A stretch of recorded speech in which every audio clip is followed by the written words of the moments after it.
Hello ladies and gentlemen, welcome to Gingerly Kitchen Garden.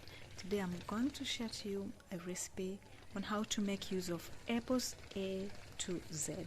So I peeled my apples to make the apple sauce, and then I used the peels to make infusion. As we all know, apple peels are very rich in nutritive, so we don't throw away. Make something like this. I have already served my cup to enjoy.